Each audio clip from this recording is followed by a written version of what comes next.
اس لیے کہ میں جملے میں بات ختم کر رہا ہوں کیونکہ موضوع آتنکواد نہیں ہے، ٹیررزم نہیں ہے، ایک جملے میں بات ختم کر رہا ہوں کہ جو غریب نواز کا خواجہ کا چاہنے والا ہوتا ہے وہ ٹیررسٹ نہیں ہوتا، اور جو ٹیررسٹ ہوتا ہے وہ خواجہ کا ماننے والا نہیں ہوتا۔ اللہ سبحان اللہ،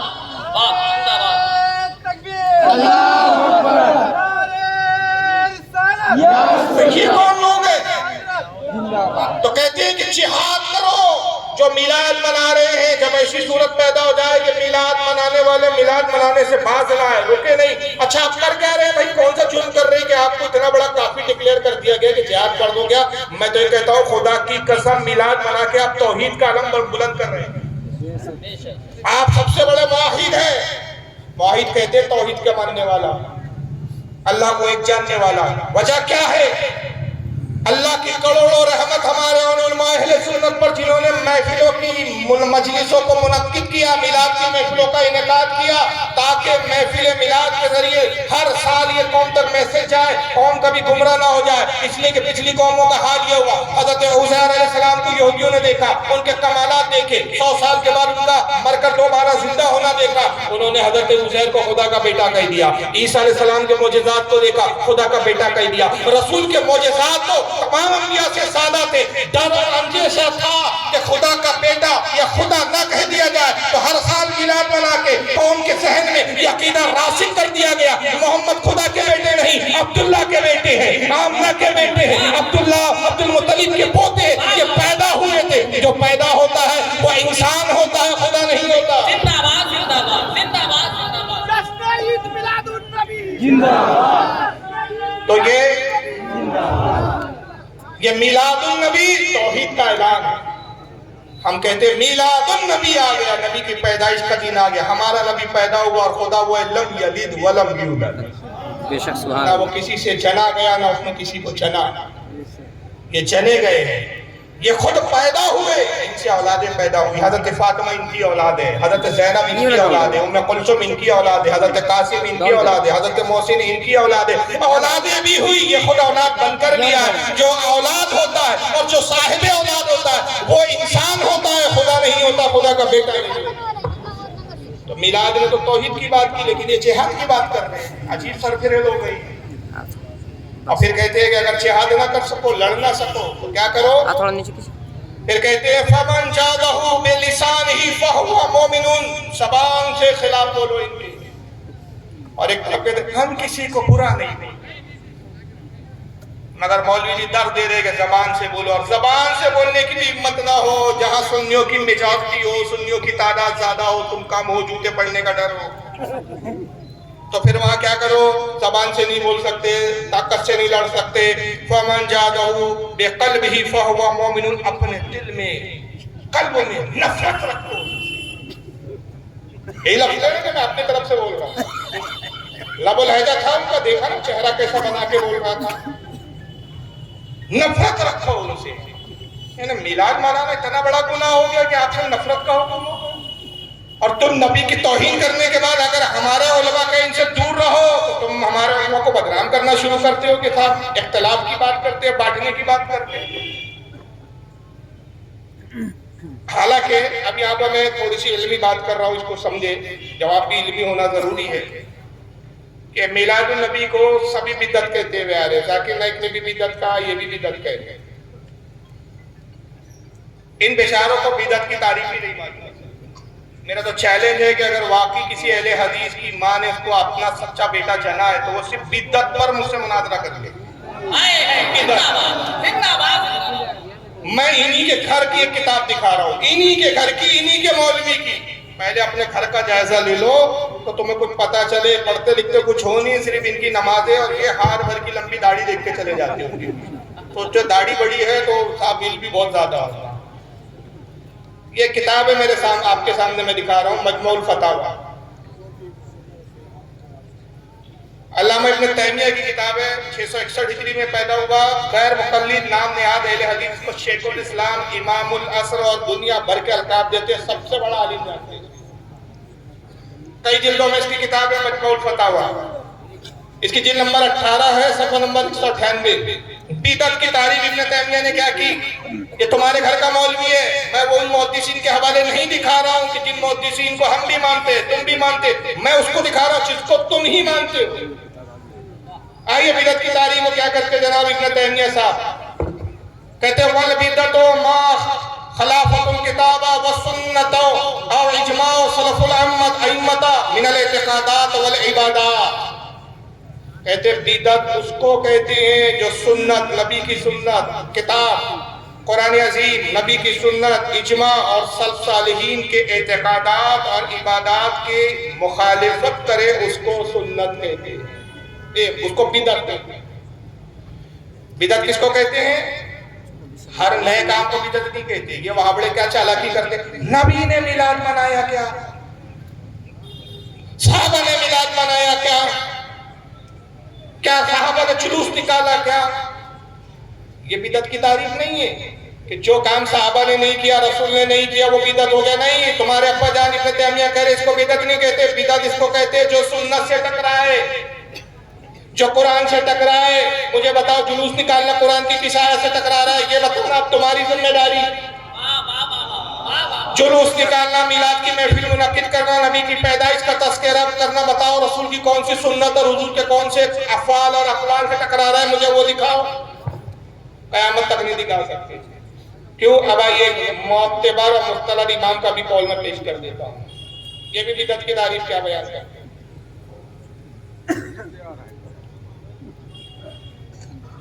درود شریف پڑھیں آپ، اللہم صلی علی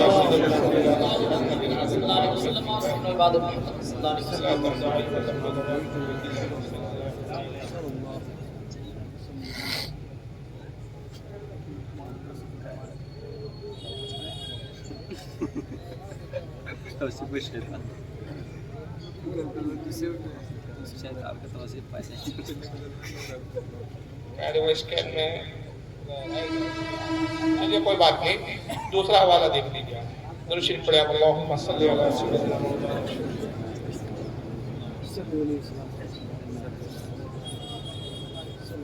آئیے دیکھیے اب حدیث سے دیکھ لیجیے۔ چلیے ابن تیمیہ کو چھوڑیے، حالانکہ وہ اسکین نہیں ہے، میں عبارت پڑھ کے سنا دیتا ہوں، یہاں عبارت ہے میرے سامنے۔ امام ابن حجر اسقلانی یہ وہ محدث ہے جن کو اہل حدیث بھی مانتے ہیں، ہم اہل سنت بھی مانتے ہیں، دیوبندی بھی مانتے ہیں، سارے مکتب فکر کے لوگ ہیں۔ حضرت امام ابن حجر اسقلانی رحمۃ اللہ علیہ فتح الباری شرح البخاری جو صحیح بخاری کی شرح ہے، اس میں بدعت کے بارے میں کیا لکھتے ہیں؟ جلد نمبر 10 صفحہ 164 کتاب الطب حدیث نمبر 5750 کہتے ہیں ان الافعال يدل على الجواز وعدم الفعل لا يدل على المنع۔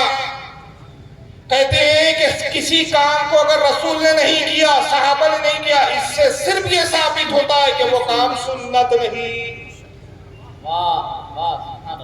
حضور کا اور صحابہ کا کوئی کام نہ کرنا، اس سے کیا ثابت ہوتا ہے کہ وہ کام صرف سنت نہیں، اس سے منع ہونا ثابت نہیں ہوتا۔ منع ہونے کے لیے صحابہ رسول کا قول چاہیے۔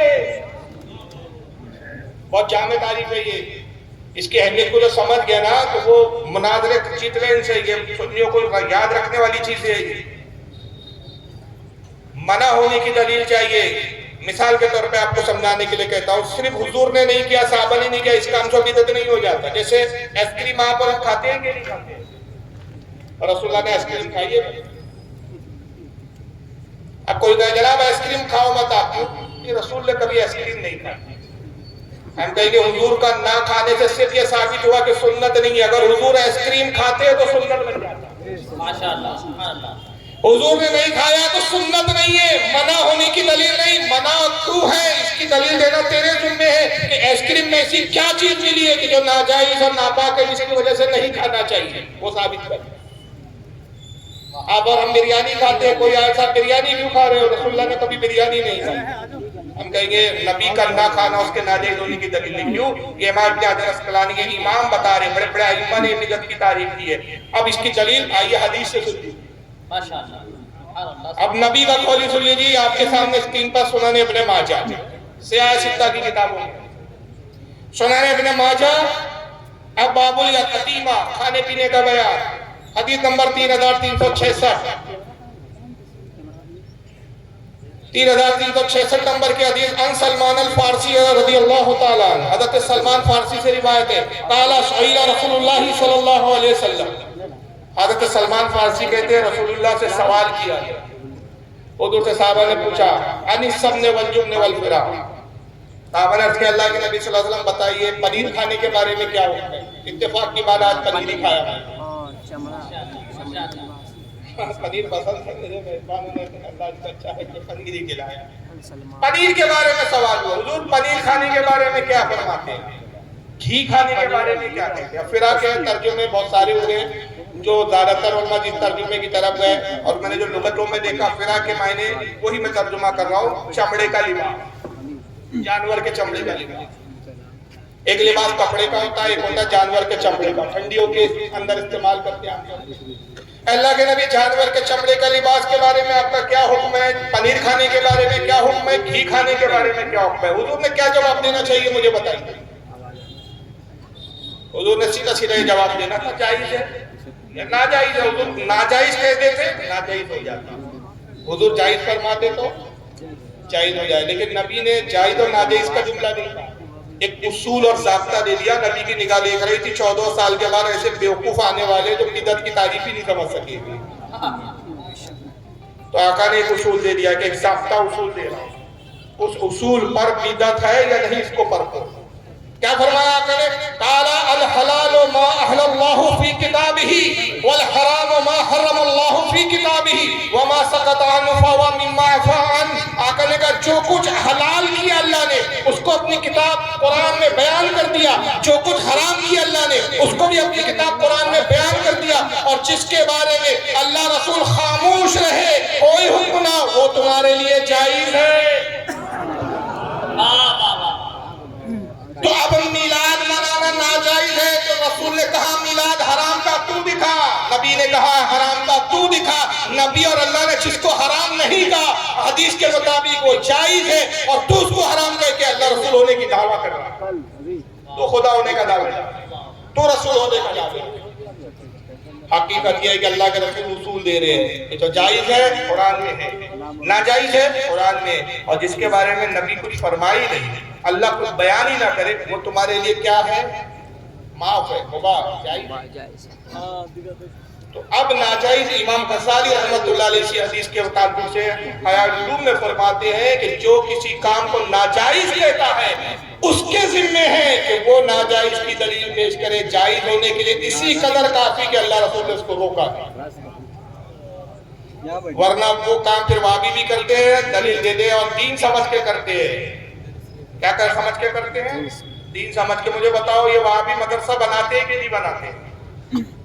رسول اللہ نے کہا مدرسہ کھولا، بتاؤ۔ اجتماع کرتے ہیں کہ نہیں کرتے؟ اجتماع میں پاخانے بھی بنتے بڑے بڑے، حضور نے اس طرح کا اجتماع کہا کہ وہ بتاؤ۔ خوبصورت مسجدیں بناتے ہو میناروں کے ساتھ، گنبد بناتے ہو مسجد پہ، نبی کے زمانے میں کیا اماموں کی تنخواہیں دی جاتی ہے، پڑھانے والے معلموں کی تنخواہ مقرر ہے، بتاؤ حضور کے زمانے میں کس امام کو تنخواہ دی جاتی ہے؟ معلموں کو کہاں تنخواہیں دی جاتی تھی؟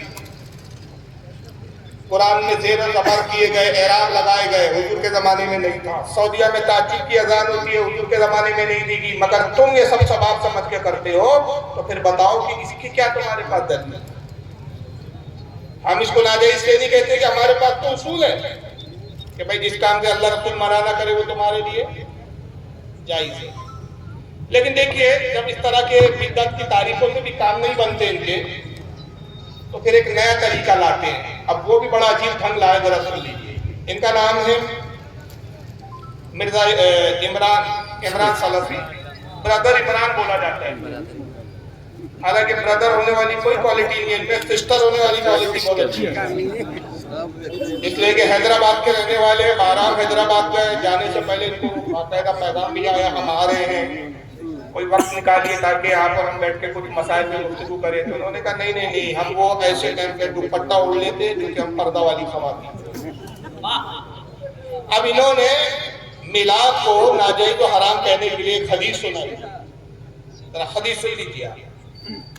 آپ کہیں گے نا بھائی حدیث نہیں لاتے، یہ تو عقل سے بتاتے ہو کہ حرام ہے جائز نہیں ہے، صحابہ نے کیا کیا؟ نہیں، اب حدیث ہے بس۔